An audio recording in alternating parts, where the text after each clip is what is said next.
الآيات والذكر الحكيم. اللهم صل على محمد وعلى آل محمد كما صليت على إبراهيم وعلى آل إبراهيم إنك حميد مجيد. اللهم بارك على محمد وعلى آل محمد كما باركت على إبراهيم وعلى آل إبراهيم إنك حميد مجيد. محترم হযরত উলামায়ে কেরাম, সম্মানিত বয়োজ্যেষ্ঠ আমার মুরব্বী সাহেবান, সমবেত ইসলাম প্রিয়, কোরআন প্রেমিক, নবী প্রেমিক, দেশ প্রেমিক, তাওহীদি মুসলমান ভাই ও বন্ধুগণ, মাধবদী উলামা পরিষদের উদ্যোগে আয়োজিত আজকের এই মাহফিলে দীর্ঘ কয়েক বছর পর আপনাদের সাথে মিলিত হওয়ার সৌভাগ্য আল্লাহ পাক দান করেছেন। আজকে এখানে আসতে পারবো এ ব্যাপারে চরম অনিশ্চয়তা ছিল। শেষ পর্যন্ত আল্লাহ রাব্বুল আলামিন সকল প্রতিকূলতা দূর করে দিয়ে আপনাদের সাথে মিলিত হওয়ার সৌভাগ্য দান করেছেন। মাঝখানের কয়েক বছর কোথায় ছিলাম আপনারা সকলেই জানেন। আর খোকন ভাইয়ের সাথে দেখা হয়েছে মাঝখানে, ওনার সাথে দেখা হয়েছে জেলখানায়, থানার গারদে, কোর্টের গারদে। এরকম যারা যারা জেলখানায় ওই সময় ছিলেন তাদের অনেকের সাথে দেখা হয়েছে, আর বাকি আপনাদের সাথে দেখা হওয়ার সৌভাগ্য হয়নি। তবে আল্লাহ পাকের শুকরিয়া আদায় করি যে আমাদের অবর্তমানেও আল্লাহ তার দ্বীনের কথাগুলো আপনাদের সামনে বলার মতো আমাদের কিছু ভাইদেরকে তৈরি করে দিয়েছেন। এবং আলহামদুলিল্লাহ, ইন্নাল্লাহা ইয়াগরিসু লিহাযাদ দ্বীনি গারসান। আল্লাহ রাসূল সাল্লাল্লাহু আলাইহি ওয়াসাল্লাম ইরশাদ করেছেন যে আল্লাহ এই দ্বীনের জন্য নিত্য নতুন চারা উৎপাদন করে দেন। চারা উৎপাদন করেন আল্লাহ। যেই জায়গায় খালি উর্বর মাটি থাকবে সেখানে উন্নত মানের গাছের চারা যদি কোনোভাবে রোপণ করা যায় তো সেই চারা উৎপাদন হবেই। তো স্বয়ং আল্লাহ রাব্বুল আলামিন বলেছেন যে বিভিন্ন সময়ে সময়ে যখনই প্রয়োজন হবে আল্লাহ এই দ্বীনের জন্য এরকম নতুন নতুন মুখ তৈরি করে দিবে, যাদের কথা কেউ কোনোদিন কল্পনাও করে নাই। এমন মানুষকে দিয়ে আল্লাহ পাক রব্বুল আলামিন তার দ্বীনের এমন খিদমত আল্লাহ নিবেন, এমন ভূমিকা তারা পালন করবে যে মানুষ কল্পনাও করতে পারে নাই। তো 2021 সালে মনে হয়েছিল যে এক শ্রেণীর আলেমদের উপর ওই সময়ের ফ্যাসিবাদী জালিম সরকারের রোশানল পড়েছিল। সেই আলেম কারা? যারা সমাজের অন্যায় এবং অসঙ্গতি নিয়ে, বিশেষ করে রাষ্ট্র এবং রাজনীতিতে ইসলাম বিরোধী যখন কার্যকলাপ হয় ওই কাজগুলোর, ওই সকল অন্যায়ের যারা প্রতিবাদ করে ওই সকল আলেমরা ছিল বিগত সরকারের প্রথম সারির দুশমন। আবার বলছি, লক্ষ্য করেন কথা, আপনারা যে যে অবস্থায় আছেন একেবারে ওই অবস্থায় থাকেন, নাড়াচাড়া করবেন না, কোনো কথা বলেন না, শব্দ করেন না।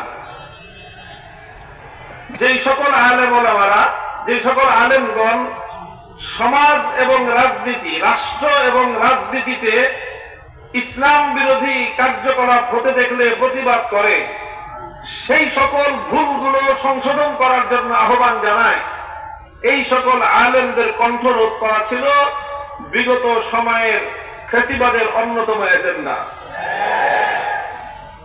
এই জন্য বেছে বেছে শুধু বড় বড় আলেমদেরকে গ্রেফতার করা হয়েছে, তাদের কণ্ঠরোধ করা হয়েছে, ব্যাপারটা এমন না। এক শ্রেণীর বিশেষ আলেমদেরকে টার্গেট করা হয়েছিল এবং সেই সকল আলেমদের কণ্ঠরোধ করে তারা মনে করেছিল যে এই জাতিতে, এই জাতির মধ্যে, এই দেশে রাষ্ট্র এবং রাজনীতি থেকে ইসলামকে সম্পূর্ণরূপে মাইনাস করে দিবে। ইসলামকে নির্মূল করে দিবে, কেউ টু শব্দ করতে পারবে না, এমন একটা পরিবেশ তারা তৈরি করতে চেয়েছিল। কিন্তু ঘটে তো সেটাই, যেটা আমার আল্লাহ ফয়সালা করে রেখেছেন। তারা চেয়েছিল এই দেশে যেন আর কোন মাহফিলে রাষ্ট্রের কোন সিদ্ধান্ত নিয়ে কেউ যেন আলোচনা না করে। তারা চেয়েছিল যে রাষ্ট্র, সরকার ইসলাম বিরোধী যে কোনো সিদ্ধান্ত নিতে মনে চাইলে নিবে, আলেম সমাজ সেই ব্যাপারে কথা বলতে পারবে না। আমরা আমাদের বার্তা আজকে পরিষ্কার করে দেই, পরিস্থিতি যত ভয়াবহ হোক না কেন, যখনই যে কোনো সমাজ, যে কোনো পর্যায়ে, ব্যক্তি পর্যায়ে হোক,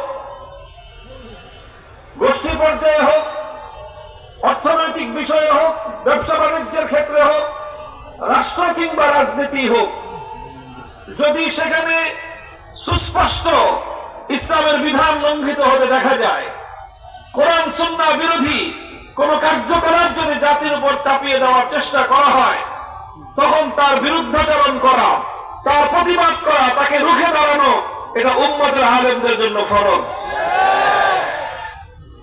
উম্মতের আলেমদের একটা শ্রেণী এ দায়িত্ব পালন করবেই। এ দায়িত্ব পালন করতে গিয়ে যদি আলেমদেরকে ফাঁসি কাস্টে ঝুলতে হয়, তারা ঝুলবে। যদি শাহাদাত পালন করতে হয়, জীবন দিবে। রক্ত যদি দিতে হয়, রক্ত দিবে। ইসলাম দুনিয়াতে কচুরি পানার মতো ভেসে আসে নাই। ইসলাম দুনিয়াতে কারো দয়া এবং দাক্ষিণ্যের উপর বেঁচে আসে নাই। এবং দুনিয়াতে যতদিন ইসলাম বেঁচে থাকবে, তার স্বকীয় শক্তিতে নির্ভর করে বেঁচে থাকবে। এবং সেজন্য প্রত্যেক যুগে যুগে, প্রত্যেক সমাজে, প্রত্যেক জনপদে সে আলেম তৈরি হতে হবে, যারা রাষ্ট্র এবং রাজনীতির ইসলাম বিরোধী প্রত্যেকটি অন্যায়ের প্রতিবাদ উচ্চ কণ্ঠে করবে ইনশাআল্লাহ। আল্লাহ পাক রব্বুল আলামিন তৌফিক দান করেন। মুহতারাম হাজিরিন, আপনারা জানেন যে আমি বিকাল 3টায় হাসপাতাল থেকে রিলিজ পেয়েছি। 4টার সময় আজকে বাংলাদেশের একটি ক্রান্তিকালের ঐতিহাসিক একটি প্রোগ্রাম আজকে হয়েছে। বাংলাদেশের স্বাধীনতা পরবর্তী 53 বছরের ইতিহাসে এমন নজির নাই যে একটা দেশকে রক্ষা করার জন্য আধিপত্যবাদী একটা শক্তির বিরুদ্ধে গোটা দেশের সকল মত এবং পথের সকল রাজনৈতিক নেতৃবৃন্দ ঐক্যবদ্ধ হয়ে গিয়েছেন। তারা আমাদেরকে যতই দুর্বল করতে চাচ্ছে, আমাদের মধ্যে ঐক্য আরো বেশি সুসংহত হচ্ছে। এটা একথা প্রমাণ করে যে ইনশাআল্লাহ বাংলাদেশকে যারা ধ্বংস করতে চায়, বাংলাদেশ ধ্বংস করতে পারবে না ইনশাআল্লাহ। কোন জাতি যদি একটা বিষয় ঐক্যবদ্ধ হয়, তাহলে সেই জাতিকে ধ্বংস করা যায় না। সেই জাতির ঐক্যবদ্ধ কোন বিষয়কে, ঐক্যবদ্ধ ইস্যুকে, ঐক্যবদ্ধ টার্গেটকে তাদের কাছ থেকে চিন্তাই করা যায় না। মুহতারাম হাজিরিন, আমি আপনাদের সম্মুখে কোরআনে পাকের সূরা আলে ইমরান থেকে একটি আয়াত তেলাওয়াত করেছি। সূরাতুন নিসা থেকে 60 নম্বর আয়াতটি তেলাওয়াত করেছি। আমার আয়াতের মূল সারমর্ম হলো, আল্লাহ পাক রব্বুল আলামিন এক শ্রেণীর মানুষের ব্যাপারে বড় বিস্ময় এবং আশ্চর্য প্রকাশ করেছেন। আল্লাহ বলেছেন, আলাম তারা ইলাল্লাযীনা ইয়াজুমুনা আন্নাহুম আমানু বিমা উনজিলা ইলাইকা ওয়া মা উনজিলা মিন ক্বাবলিক ইউরিদুনা আন ইয়াতাহাকামু ইলাত তাগুত। আল্লাহ বলেন যে দেখো, বড় আশ্চর্যজনক বিষয়, তোমরা কি লক্ষ্য করো যে এক শ্রেণীর মানুষ আছে, একদল মানুষ এমন আছে যারা ইয়াজুমুন দাবি করে, আন্নাহুম আমানু যে তারা ঈমানদার। এক ধরনের মানুষ আছে যে তারা নিজেরা দাবি করে কি তারা ঈমানদার, তারা মুমিন। অথচ ইউরিদুনা আন ইয়াতাহাকামু ইলাত তাগুত, অথচ তারা তাগুতের কাছে বিচার চাইতে যায়, অথচ তারা তাগুতের কাছে সিদ্ধান্ত এবং ফয়সালা জানতে চায়। আল্লাহর কোরআন বলতে চায় যে যদি কেউ ঈমানদার হতে পারে, যদি কেউ ঈমানদার হতে চায়, তাহলে সে কোশ্চিনকালেও তাগুতের বিচার মানতে পারে না। আর যারা তাগুতের সিদ্ধান্ত মানবে, তারা কোশ্চিনকালেও ঈমানদার হতে পারে না।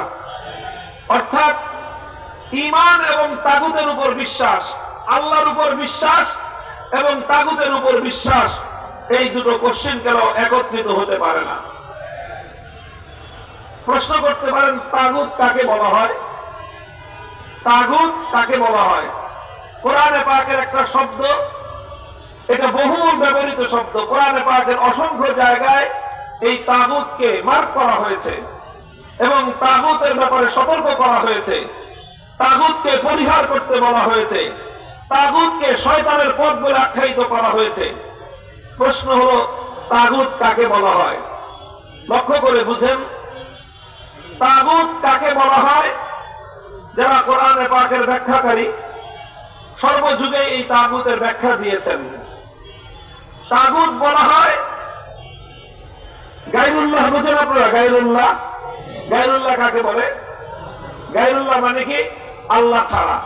গায়রুল্লাহ মানে, সবাই বলেন, গায়রুল্লাহ মানে এই মহাবিশ্বের মধ্যে এক আল্লাহ, আল্লাহ বাকি যা আছে সব হলো গায়রুল্লাহ। আল্লাহ ছাড়া যা আছে সব কি?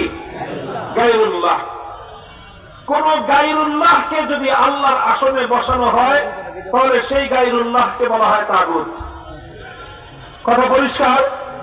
বুঝতে পারলেন তাগুত কাকে বলা হয়? কোন গায়রুল্লাহকে যদি আপনি আল্লাহর আসনে বসান, আল্লাহর স্থানে যদি গায়রুল্লাহকে বসান, আল্লাহর স্থান যদি আপনি গায়রুল্লাহকে দেন, তাহলে সেই গায়রুল্লাহকে কি বলে?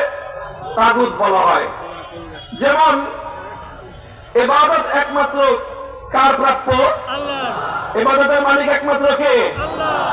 ইবাদত যদি আল্লাহ ছাড়া অন্য কারো গায়রুল্লাহর জন্য করা হয় তাহলে সেই গায়রুল্লাহকে বলা হয় তাগুত। যেরকম কেউ যদি দুর্গার পূজা করে তাহলে এই দুর্গাটাকে বলা হবে তাগুত। কেউ যদি সরস্বতী, কালী ইত্যাদি বিভিন্ন মূর্তির পূজা করে তাহলে ইবাদত এবং পূজা একমাত্র কে পায়? আল্লাহ। এদিকে তাকান না ভাই, ওদিকে যা হয় হোক, আপনারা লক্ষ্য করেন কথা, এদিকে কথা বলবেন না, কেউ এদিকে তাকান, অন্যদিকে তাকাবেন না আপনারা ভাই। কথা অল্প সময় বলবো আমি, দীর্ঘ সময় কথা বলার আমার শারীরিক ফিটনেস নাই। আমি বলতেছিলাম যে ইবাদতের একমাত্র উপযুক্ত কে? আল্লাহ। জোরে বলেন, সবাই একসাথে বলেন, আল্লাহ। মহাবিশ্বের মধ্যে ইবাদতের উপযুক্ত একমাত্র কে? আল্লাহ। আল্লাহকে বাদ দিয়ে যদি কোনো গায়রুল্লাহর জন্য পূজা করা হয়, ইবাদত করা হয়, তাহলে সেই গায়রুল্লাহকে কি বলে? তাগুত বলা হয়। ঠিক ওই রকম ভাবে ইবাদতের মালিক যেরকম একমাত্র আল্লাহ, ঠিক একই ভাবে এই মহাবিশ্বের মধ্যে আইন তৈরি করবার, বিধান দেওয়ার চূড়ান্ত ক্ষমতা একমাত্র কার? আল্লাহ। আল্লাহর বিধানের বাইরে দুনিয়ার কেউ বিধান তার মালিক নয়। আল্লাহর বিধানের বাইরে কোন বিধান তৈরি করবার এখতিয়ার কারো নাই। দুনিয়ার কোন মানুষ যদি আল্লাহর কোন আইনের বিরুদ্ধে কোন আইন রচনা করে তাহলে সেই মানুষকে বলা হয় তাগুত।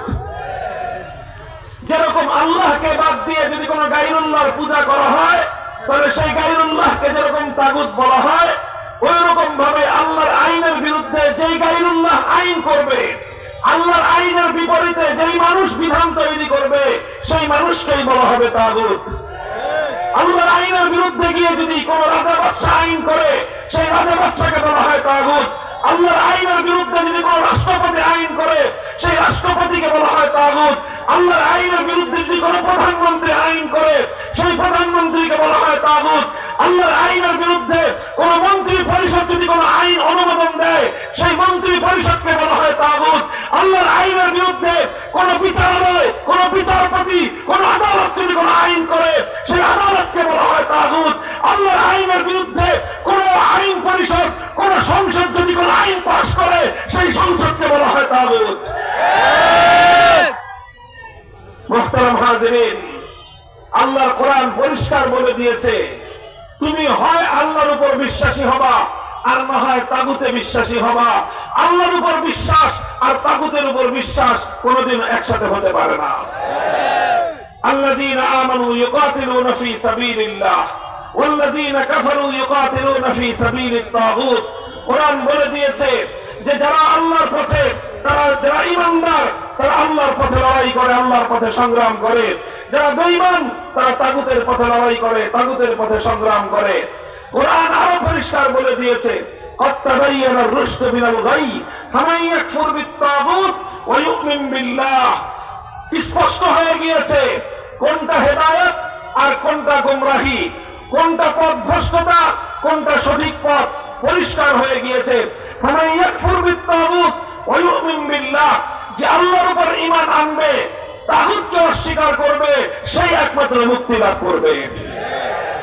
মুহতারাম হাজিরিন, এই জন্য খুব লক্ষ্য করে কথাটা শুনেন আমার, যারা আল্লাহকে বাদ দিয়ে এক দুর্গার পূজা করে সেই ব্যক্তি ইমানদার হতে পারে না। আল্লাহকে বাদ দিয়ে যারা কালী অথবা সরস্বতীর পূজা করে তারা ইমানদার হতে পারে না। দুর্গার পূজারী যেমন ইমানদার হতে পারে না, মানব রচিত আইনকে যারা আল্লাহর আইন বাদ দিয়ে বিশ্বাস করে তারাও ইমানদার হতে পারে না।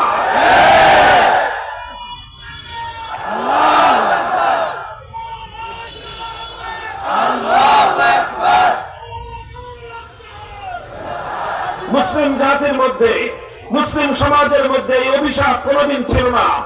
মুসলমানদের মধ্যে আল্লাহর আইনের বিরুদ্ধে গিয়ে মানুষ নিজেরা আইন তৈরি করে সেই আইনের দ্বারা মানুষকে শাসন করবে, এই অভিশপ্ত ধারা মুসলমানদের মধ্যে ছিল না।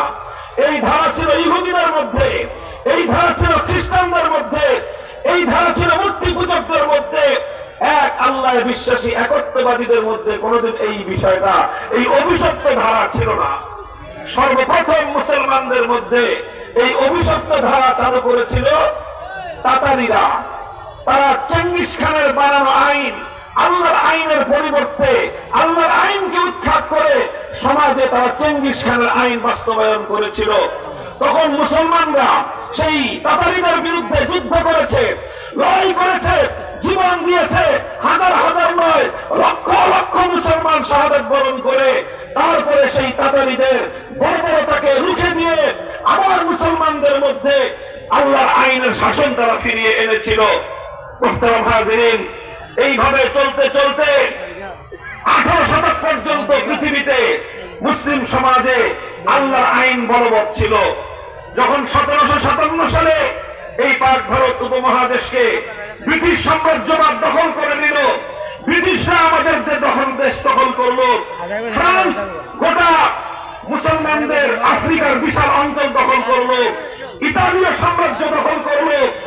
এইভাবে পশ্চিমা সাম্রাজ্যবাদীরা মুসলিম দেশগুলো দখল করতে করতে তারা যখন মুসলমানদের বিশাল অঞ্চল দখল করে নিল, এই প্রথম ভারত উপমহাদেশে ব্রিটিশরা আল্লাহর আইন উৎখাত করে দিয়ে ব্রিটিশ পরবর্তীত আইনের দ্বারা মুসলমানদের এই দেশকে তারা শাসন করতে আরম্ভ করলো।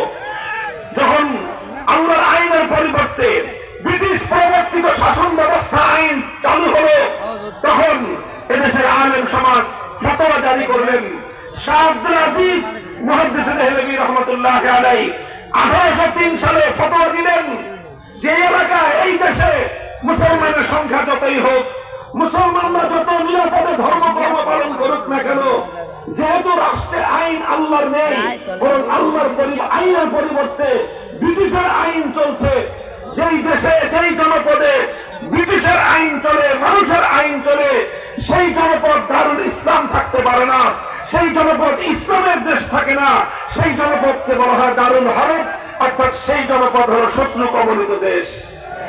ইসলামের দৃষ্টিতে সেই দারুল হারবকে, শত্রু কবলিত সেই দেশকে আমার ইসলামের দেশে পরিণত করার জন্য জিহাদ করা প্রত্যেক মুসলমানের জন্য ফরজ।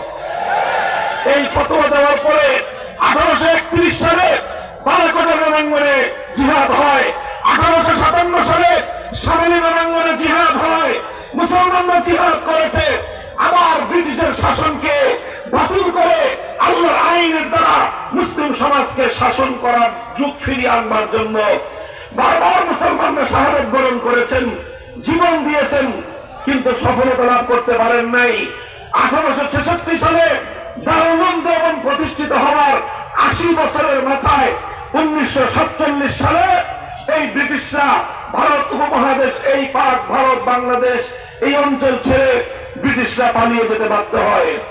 ব্রিটিশরা যখন এই দেশটা ছেড়ে চলে যায়, তখন এই দেশে প্রধান দুই জাতি বসবাস করত, এক জাতি হলো মুসলিম আর এক জাতি হলো হিন্দু। তখন মুসলমানরা চিন্তা করলো, যদি আবার আমরা হিন্দুদের সঙ্গে একসাথে একটা দেশ গড়ি, তাহলে সংখ্যা বেশি হিন্দু মুসলমানদের তুলনায় হিন্দুরা সংখ্যায় বেশি থাকার কারণে রাষ্ট্রের মধ্যে হিন্দুদের প্রভাব থাকবে, মুসলমানদের আল্লাহর আইন ইসলামী শাসন শরিয়ার আইন বাস্তবায়ন হবে না। এই জন্য মুসলমানরা তখন সিদ্ধান্ত নিল যে আমরা ছোট হলেও আলাদা রাষ্ট্র চাই। 1947 সালে মুসলমানদের জন্য একটা আলাদা ভূখণ্ড হলো, আলাদা একটা রাষ্ট্র হলো। আর সেই রাষ্ট্র গঠন করার জন্য এই পাক ভারত উপমহাদেশে সবচেয়ে বেশি ত্যাগ আর কোরবানি স্বীকার করেছে এই বাংলাদেশের মুসলমানরা। বাংলাদেশের মুসলমানরা বাড়ির কাছে এই কলকাতাকে লাথি মারছে, বাড়ির কাছে দিল্লিকে তালাক দিয়েছে, নিজের বাড়ির চতুর্পার্শ্বে ভারতকে উপেক্ষা করে 2000 মাইল দূরে পশ্চিম পাকিস্তানের মুসলমানদের সঙ্গে একসাথে হয়ে একটা রাষ্ট্র গঠন করেছিল। উদ্দেশ্য ছিল পশ্চিম পাকিস্তানিদের সঙ্গে ঐক্যবদ্ধ হওয়া নয়, বরং টার্গেট আর উদ্দেশ্য ছিল একটাই, সেটা হলো এখানে আইন আর শাসন হবে আল্লাহর আইন, শাসন হবে কোরআনের শাসন। এজন্য আমাদের এই বাংলাদেশের মুসলমান আমাদের বাপ-দাদারা অনেক ত্যাগ আর কোরবানি স্বীকার করেছেন। মুহতারাম হাজরিন, সেই দুঃখজনক ইতিহাস বলবার সময় আমার নাই। যত ত্যাগ আর কোরবানি আমাদের পূর্বপুরুষরা দিয়েছেন, সেই পশ্চিম পাকিস্তানের বেলুচিস্তান, লাহোর আর করাচি আর সেই খাইবার পাখতুনখোয়ার সীমান্ত প্রদেশের মুসলমানরা, পাঞ্জাবের মুসলমানরা অত রক্ত দেয় নাই। আমার এই বাংলার মুসলমানরা যত ত্যাগ আর কোরবানি স্বীকার করেছে। একটাই আকাঙ্ক্ষা ছিল, একটাই স্বপ্ন ছিল, একটাই চাহিদা ছিল যে আমরা না খেয়ে থাকবো, আমরা না পরে থাকবো, আমরা দারিদ্রের কষাঘাতে জর্জরিত হব, সব দুঃখ কষ্ট মেনে নিব, কিন্তু আমরা আমাদের এই জমিনে আল্লাহর আইন চাই, আমাদের জমিনে আমরা কোরআনী শাসন ব্যবস্থা চাই। দুর্ভাগ্যজনক ভাবে 1947 সালে দেশ বিভক্ত হওয়ার পর 24 বছর পর্যন্ত পশ্চিম পাকিস্তানি শাসকরা আমাদের সঙ্গে গাদ্দারি করেছে, বিশ্বাসঘাতকতা করেছে। আল্লাহর কোরআনের শাসন দেওয়ার কথা বলে দেশটা স্বাধীন করার পর তারা আর তো আল্লাহর আইন জারি করে না, কোরআনের শাসন জারি করে না। আমাদের আলেম সমাজ বারবার রাষ্ট্র ব্যবস্থার কাছে, সরকারের কাছে বলল যে কোরআনী শাসন কেন জারি করো না? তারা বলে যে এটা এখনো শিশু রাষ্ট্র, শিশু রাষ্ট্র, এখনই এটাকে ইসলামী শরীয়তের বিধান দিলে এই রাষ্ট্র হজম করতে পারবে না। এই জন্য আগে আস্তে আস্তে রাষ্ট্রটা একটু শক্তিশালী হোক, একটু বড় হোক, তারপরে আমরা কোরআনী শাসন দিব। এইভাবে যেতে যেতে 10 বছর, 15 বছর, 20 বছর চলে যায়, কিন্তু কোরআনী শাসন দেয় না। হুজুরা জিজ্ঞাসা করলেন, আপনার এই শিশু সাবালক হবে কবে? কবে সাবালক হবে? শাইখুল হাদিস আল্লামা আজিজুল হক রাহমাতুল্লাহি আলাইহি আমার আব্বাজান বলতেন, 24 বছরও পাকিস্তান নামক শিশু রাষ্ট্র এটা বালেগ হলো না। তো যেই পোলা 24 বছরেও প্রাপ্তবয়স্ক সাবালক হয় না, ওই পোলা 90 বছরেও সাবালক হবে না। আল্লাহর কোরআনের আইনের কথা বলে পাকিস্তান স্বাধীন করা হয়েছিল, আল্লাহর কোরআনের আইনের কথা বলে বাংলাদেশ ভারতকে তালাক দিয়েছিল, আল্লাহর কোরআনের আইনের জন্য বাংলাদেশ দিল্লিকে লাথি মেরেছিল, আল্লাহর কোরআনের আইনের জন্য বাংলাদেশ কলকাতা থেকে বিচ্ছিন্ন হয়েছিল। 24 বছর পর্যন্ত সেই কোরআনের শাসন না দেওয়ার কারণে 71 সালে পাকিস্তান ভেঙে খান খান করা হয়েছে।